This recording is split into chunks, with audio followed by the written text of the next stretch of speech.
Dana Jacobson here with us now. Dana, watching this piece, but really in the context of a world where we're now seeing SeaWorld come out and say, right, no more orcas in captivity for us. We watched our Deborah Pata with some repatriated lions back to Africa after circus abuses. I mean, this is really, it seems, the world in which we live now. Why did Ringling Brothers say they made this decision? They made this decision in part because there's a growing climate change. That's what they're saying. They're hearing from their fans. They also have protesters outside of shows, and they say they're in the entertainment business. They don't want those protesters. But there really are a lot of ordinances on the books because of the changing times that make it virtually impossible to have these traveling circuses for a show as large as Ringling Brothers to go to those cities, because it's either a fine or you can't even travel and perform in those areas. So I think it's a mix of things. I think they're trying to do the right thing. Who knows whether they would have done it or not without that kind of pressure. It does just seem arcane. So again, in Deborah's piece, we see these lions returning to Africa, but obviously they can no longer hunt. They can't be wild animals. Right. So what happens to these elephants? Yeah, and same for these elephants born and bred in captivity. They're going to this conservation site that Feld Entertainment, which owns Ringling Brothers and Barnum Bailey Circus. They have a 200-acre conservation site in Florida. You heard there are already elephants there. They will go to join those.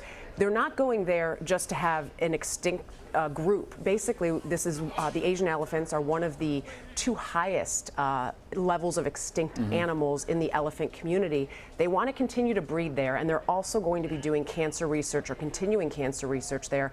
Elephants have a gene that suppresses cancer. They have 20 versions of this gene, and while humans only have one of it. So they're trying to figure out what they can do. Cancer researchers that obviously know far more than I, how can they take that and maybe give it a benefit to humans? So they'll do a combination, but again, they say they're not going to stop breeding down there. They'll continue to breed the Asian elephants. So we hear the rights groups say this is just a PR move, but in your piece we saw a reference made to a new show, Sans Elephants, with new technology. I mean, what is the circus looking to do? They say it'll be a visual experience. So ice will be a part of it. They'll use a lot of graphic techniques and different visuals. But don't forget, there are still lions, tigers. They have a couple kangaroos, a python, I believe, also that travels as well. There are still animals.